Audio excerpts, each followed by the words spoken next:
Today is a glorious day, as it sees the removal of yet another terrible system from RuneScape. After saying goodbye to the majority of Dailyscape, we now see the full removal of the Aura system.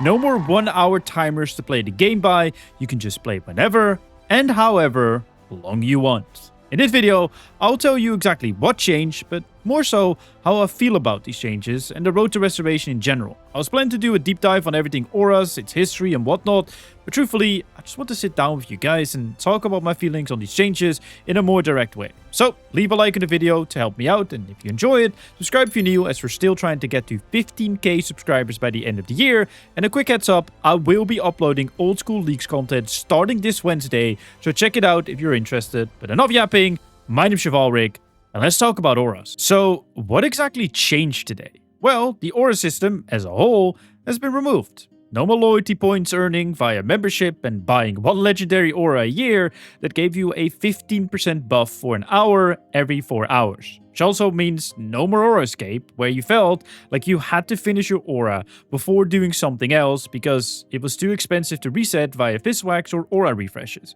Now, if you're fishing and after 20 minutes you more feel like cutting some logs, you could do so without feeling guilty for wasting your aura.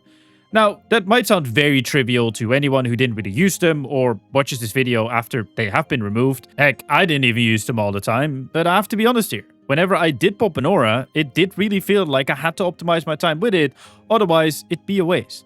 I remember when we were doing the Yappers Group Ironman, where we had all the auras unlocked and we had to wait for someone to finish their aura, or we were hoping that no one popped their relevant skilling aura so we could do Crosses, as it was heavily balanced around the use of them, especially on a mid-level Iron account. All those feelings I just mentioned don't even consider the fact that there was a disbalance in experience rates due to the existence of auras. Jagex obviously had to balance the game around them, being there, but also not being there all the time due to the cooldowns, and it just created a weirdly complicated balancing act to make sure auras were worth using, but also not overpowered, and it was just a shit show, man.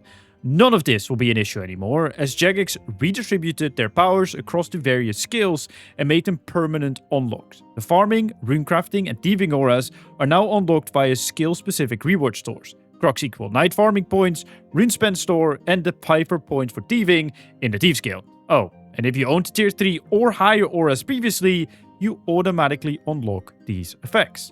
Where Divination, Hunter, and Mining saw their success rates increased across the board as a benefit from leveling up your skills. Woodcutting and fishing got their tools upgraded, like a better success chance to the tier of hatchet or rod you're using, or the familiar you have following you when you're fishing. All these effects at their highest unlockable capacity pretty much come down to having the aura active at all points, just not for an hour, but permanently. Vampirism and Penance are now aspects, buffs that last for 12 minutes like Darkness and Animate Death. The Harmony and Salvation auras, that used to allow you to AFK fires, are now built-in passives for upgrading your Sun Spear in the Columbarium underneath Pathodormus. Yeah, if you haven't done Trim, you might not know where it is, but it is on screen right now, so you know how to do it.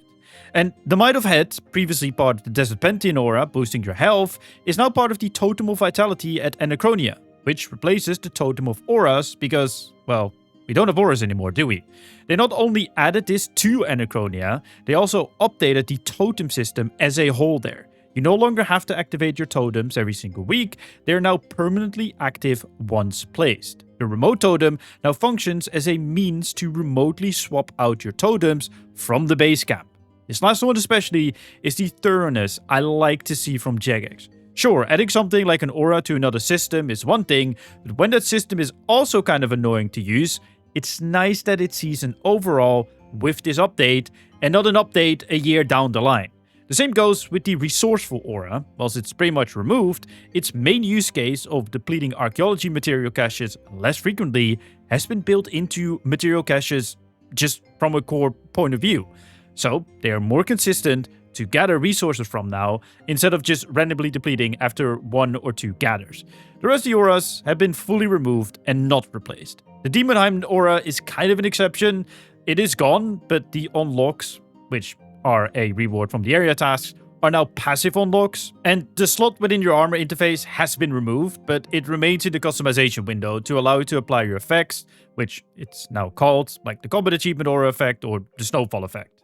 Overall, I'm very happy with these changes. If I had to make a top 3 of issues after Treasure Hunter, they would be Dailyscape, auras, and balancing. 2/3 being pretty much addressed is really good. Although, I still would like to see the removal of daily challenges, as I think they're the definition of what Dailyscape is, but alas, we might see it in the future.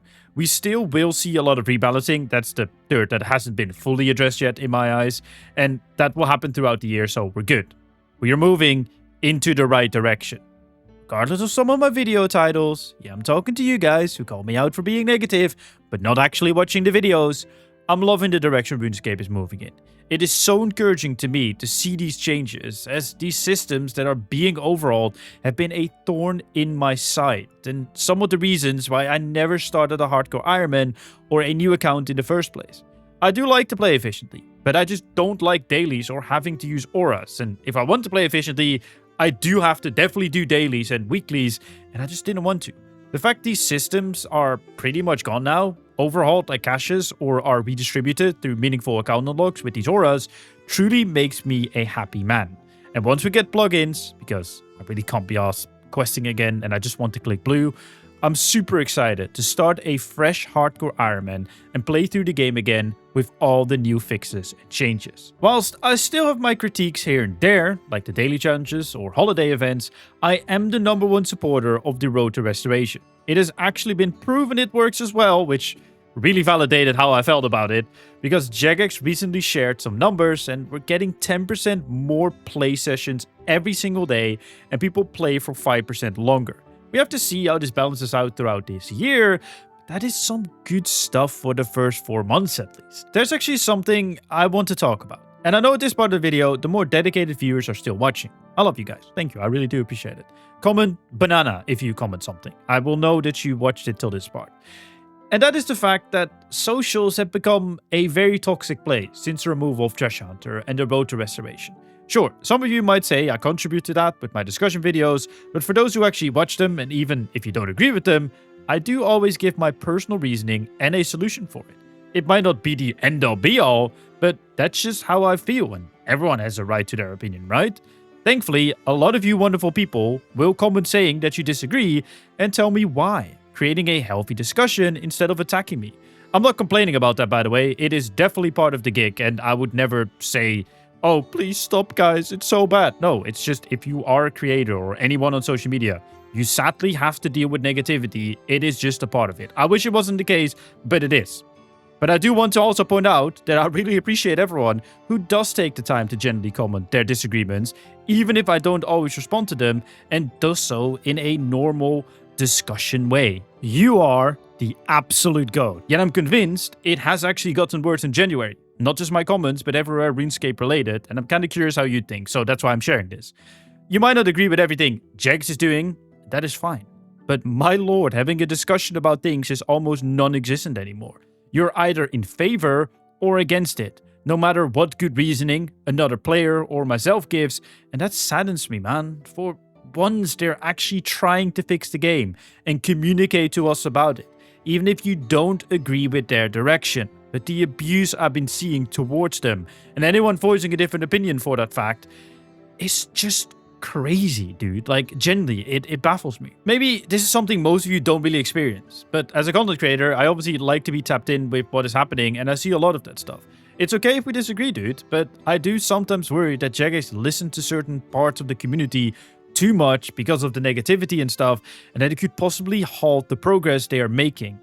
Daily challenges and Reddit. Anyway, is it time for a pulse in RuneScape? Maybe not like old school RuneScape, where something has to pass with 70%, but to get the opinions of the in-game players. They have stated they use various tools to gauge community sentiment, but I think a polling system in-game could really add to their data, as Timmy524, who just logs in every day, doesn't really use socials, but has an opinion and could vote on it. And yes, I know the majority of the players won't vote anyway, as shown in old school, but at least it gives you a great way to anonymously voice your opinion on matters that matter to you. But hey-oh, that's just a thought. I just wanted to yap about that a little bit because it's not enough for like a whole video, but I think it's kind of relevant here, so I just wanted to share that. Let me know what you think down below. I'm going to be enjoying some old school RuneScape leagues for a few weeks and make some content on that. Not to worry, if something happens in RuneScape, I will cover it. I will be there. Trust me. I hope you enjoyed the video. Leave a like, subscribe. My name's Chevalric, and I'll see you guys in my next video. Goodbye.